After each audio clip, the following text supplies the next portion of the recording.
குட்டியா எலிக்குட்டி மாரி ஏதோ கையில வச்சுட்டுருக்கேன் பார்த்தீங்களா, அது என்னன்னு பார்த்தீங்கன்னா, அணில் குட்டி மாமாவோட வண்டிக்கிட்ட படுத்திருந்துச்சுன்னு சொல்லிட்டு அவரு எடுத்துட்டு வந்தாரு.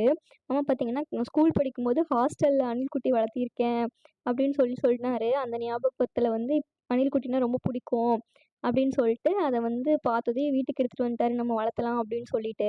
எனக்குன்னா பயமா இருந்துச்சு. அணில்லாம் வீட்ல வளர்த்தலாமா என்னன்னு எதுவும் எனக்கு தெரியல. அப்புறம் YouTubeல பார்த்தா நெறைய பேர் வளர்த்திருந்தாங்க.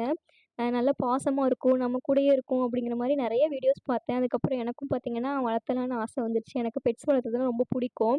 அதனால சரி அணில்குட்டி வளர்த்தலான்னு சொல்லிட்டு நாங்க வீட்ல வச்சு இப்போ வளர்த்திட்டு இருக்கோம். அதுக்கு பார்த்தீங்கன்னா, தம்பியோட பில்லர் வச்சு அதுக்கு பாலு, தண்ணி எல்லாம் குடுத்துட்டுருந்தேன். தம்பியும் ரொம்ப பயந்தான்.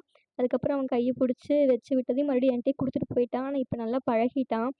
இந்த அணில்குட்டி நம்ம வீட்டுக்கு வந்து ஒரு 2, 3 நாள் ஆயிருச்சு. அதனால தம்பி இப்ப நல்லா அது கூட பழகிட்டான். அவனும் பார்த்தீங்கன்னா, இப்ப பால் குடுக்குறேன்னு குடுத்துட்டுருந்தான். இதோட பேரு பார்த்தீங்கன்னா, அம்மு. இது இனிமேல் நம்ம கூட தான் இருக்க போகுது.